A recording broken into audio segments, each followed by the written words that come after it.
بتقول صاحبة القصة: كنت صغيرة قوي، يعني يدوب كده عندي 18 سنة. اشتغلت في مصنع ملابس، وفي المصنع ده اتعرفت على محمود. اتولدت بينا قصة حب جميلة، وجيت اقدم لي، بس اهلي رفضوه اكتر من مرة لانه كان من محافظة تانية غير المحافظة بتاعتنا، واهلي يعني ما كانوش حابين اني ابعد عنهم. بس انا اصريت عليه، وبالفعل بعد خناقات كتير ما بيني وما بين اخواتي وافقوا عليه واتجوزنا، وقالوا لي خلاص انت اللي مسؤولة عن اختيارك وشيلتك وتشيليها. وبالفعل تم الفرح واتجوزنا. سبت أهلي وأصحابي وجيراني واتنقلت عشان أعيش معاه في المحافظة بتاعته. اتجوزت مع حماتي في نفس البيت، وحاولت بكل الطرق إني أكسبها ونعيش مع بعض في راحة وهدوء. بس اتفاجئت منها بتصرفات غريبة. كانت دايما بتنتقدني وبتقلل مني، وكانت عاوزة تتحكم فيا. كانت محسساني إن هي اللي ولية أمري مش جوزي، لدرجة كمان إنها كانت عاوزة تتحكم في مواعيد نومي ومواعيد صحياني. وكانت بتحكم عليا ما تعاملش مع اي حد من الجيران الا باذنها، ودايما كانت بتشتكيني لجوزي، والمشاكل كانت بتقوم ما بينا بسببها، لحد ما جوزي زهق من العيشه دي وقرر انه هياخد لي شقه ايجار بره ونعيش لوحدنا. وبالفعل اتنقلنا لبيتنا الجديد وعشنا مع بعض، وخلفت بنت وولدين، وكانت حياتنا جميله ومستقره لحد ما الشقه اللي قصادنا فضيت من الساكن اللي كان فيها، وكانوا بيدوروا على ساكن جديد. أنا كان ليا جارة كويسة معايا وكنت بحبها جدا. جارتي دي كان ليها أخت متجوزة وعندها أولاد، وكانت أختها بتدور على شقة، فقالت لي: إيه رأيك أختي تيجي تسكن في الشقة اللي قصادك؟ بصراحة أنا فرحت جدا وقلت لنفسي أكيد أخت جارتي دي هتكون كويسة زيها وهو تاخد بحسي وتونسني. وبالفعل جت أخت جارتي دي وكان اسمها ابتسام، هي وجوزها وعيالها، وسكنت في الشقة اللي قصادي. وفي أول يوم جت في ابتسام البيت اتخانقت خناقة كبيرة جدا مع محمود جوزي. فضلت أهدي في محمود وهو يقولي: هي دي الست اللي انت جايباها تسكن قصادنا؟ شوفي عاملة ازاي وطريقتها في المعاملة ازاي. المهم فضلت أهدي فيه وأقوله: معلش دي غلبانة وده سوء تفاهم، خلاص موقف وعدى. فضلنا أنا وابتسام نتعامل مع بعض ونقرب من بعض، وبقينا أكتر من الإخوات. كنت لو أعمل الأكل أنده عليها ناكل مع بعض، كنا بنقسم اللقمة مع بعض، وعيالنا كانوا زي الإخوات. وكنت لو احتجت اي حاجة ملاقيش غيرها قدامي. ابتسام كانت بتشتغل خياطة، وكان معاها مكنة خياطة بتقفل شغل للمصانع اللي جنبنا. ابتسام علمتني الخياطة، واشترينا مكنة ليا وليها، وعشان شقتها كانت ضيقة حطينا المكنة بتاعتي وبتاعتها في الصالة عندي، وكنا بنقعد طول اليوم مع بعض نشتغل ونحكي. ابتسام جالها شغل في بلد جنبنا، وكانت كل يوم الصبح بتروح شغلها. ومحمود جوزي برضو كان بيعدي كل يوم على البلد دي بعربية الشغل. فضلت اتحايل على محمود انه ياخد ابتسام مع الشغل علشان اوفر عليها فلوس المواصلات وارحمها من البهدلة. وبعد محايلة مني وافق محمود انه يوصل ابتسام معاه لشغلها، وكانوا هما الاتنين الصبح يركبوا مع بعض العربية ويروحوا على الشغل. ابتدت بقى ابتسام تقرب لمحمود وتحكي له كل تفاصيل حياتها. قربوا من بعض لدرجة كبيرة جدا، لدرجة ان محمود كان اول ما يرجع من الشغل يفضل يسألني عن ابتسام ويقول لي هي عاملة ايه مع جوزها، وانا بقى بكل سذاجة افضل احكي له عن خناقتها مع جوزها وازاي انهم مش متفاهمين، لان ابتسام وجوزها ما كانوش متفقين ابدا، وكانوا دايما يفضلوا يتخانقوا ويضربوا في بعض. انا ما كانش يجي في بالي ان جوزي وحب عمري ممكن يغدر بيا. ومع مين؟ مع صاحبتي اللي بتاكل وتشرب معايا، وكانت اعز عليا من اختي. فضلت قاعدة على عماية لفترة كبيرة، لحد ما في يوم بنتي كانت تعبانة قوي ونايمة في السرير، وكان كل جاراتي عندي جايين يزوروها ويطمنوا عليها. كنت انا قاعدة معاهم في الصالة، وبنتي كانت نايمة في الأوضة جوه.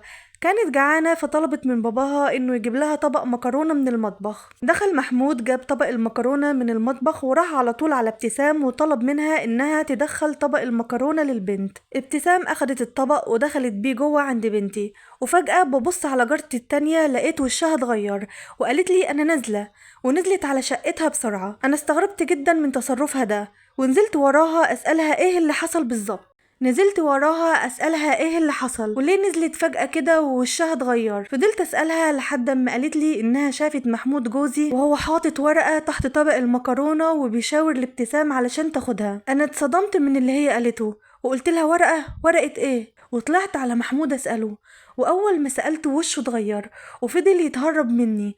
أنا فضلت طول الليل أتخانق معاه علشان يروح يجيب الورقة دي علشان أعرف إيه اللي مكتوب في الورقة دي بالظبط، وقلت له لو ما جابش الورقة دي يطلقني. وبالفعل رحت لابتسام اتخانقت معاها وجبت منها الورقة، وحصلت لي طبعا صدمة كبيرة من إنه كان كاتب لها إنها تقابله في مكان معين الساعة 12 الظهر. أنا ما كنتش مصدقة نفسي، معقول محمود وابتسام؟ ابتسام اللي كانت أكتر من أختي؟ طب ليه وإزاي؟ دي حتى هي متجوزة. أتاريهم كانوا متفقين مع بعض إنها تتطلق من جوزها وهو يتجوزها.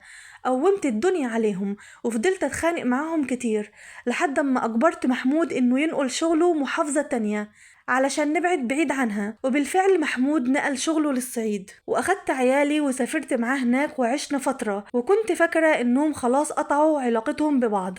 هي فضلت تدور وراه لحد ما جابت رقم تليفونه وراحت له لحد الشغل علشان ترجع علاقتهم تاني. كانت ابتسام في الوقت ده اتطلقت من جوزها. فضلت احارب انهم ما يتجوزوش، وكنت فاكرة نفسي اني نجحت في ده. بس اللي حصل انه للأسف في يوم كان محمود لسه راجع من الشغل، وبعد ما غير هدومه اتفاجئنا بخبط شديد على الباب. واول ما فتحت الباب لقيت ابتسام في وشي. اول ما شفتها زعقت فيها وقلت لها انت ايه اللي جابك ورانا لهنا؟ قالت لي انا جايه لجوزي. قلت لها جوزك؟ جوزك مين؟ قالت لي محمود. انت ما تعرفيش ان انا ومحمود متجوزين عرفي من فتره؟ ما حسيتش بنفسي الا وانا بقى على الارض وبنتي بتحاول تفوقني. وجه محمود من جوه وفضل يتخانق مع ابتسام ويقول لها انت جايه ورايا ليه؟ جايه تخربي بيتي؟ وضربها وطردها من الشقه. اول ما فقت لنفسي قلت لمحمود انت لازم تطلقني، لا يمكن اعيش معاك بعد كده. هو حاول يمتص غضبي ويهديني وقال لي ان هو فعلا غلط واتجوزها، بس هو ناوي يطلقها، وقال لي ابتسام عاوزه تخرب بيتنا وما تديهاش الفرصه دي. وبعد مشاكل كتير ما بينا امنتله تاني وصدقته وعشنا مع بعض، واعتبرت ان دي كانت غلطة ونزوة وراحت لحالها. بس كان كل يوم والتاني حد من الجيران يقولي انا شفت جوزك مع واحدة ويديني مواصفات ابتسام. انا كنت بكدب نفسي واقول يمكن مصادفة او اي واحدة مثلا في الشارع او اي حاجة، ما جاش في بالي انه هو وابتسام رجعوا تاني لبعض. وكنت بتخانق معاه لحد ما تعبت وصحتي بقت في النازل. كنت اقوله عاوز اروح للدكتور انا تعبانة، يرفض ويقولي مش معايا فلوس. كان بيهمل في علاجي لحد ما جاتلي الكلى وبقيت بغسل كلى، وكان يسيبني مرمية في المستشفى مع بنتي وينزل هو القاهرة، وراح ورجع ابتسام واتجوزها من جديد. سابني انا مع اولادي في الصعيد ما عندناش اي مصدر دخل. اضطر ابني الكبير انه ينزل يشتغل مع انه كان لسه طفل في الوقت ده ما كملش 14 سنة، ونزلنا على القاهرة ورجعنا تاني على بيتنا. قعدنا هناك وهو كان عايش مع ابتسام وسابنا. واضطرت بنتي كمان إنها تنزل وتشتغل. كان بيعاملنا أسوأ معاملة لدرجة إنه في مرة جه وأخد التلفزيون اللي بيتفرج عليه العيال علشان يديه لمراته.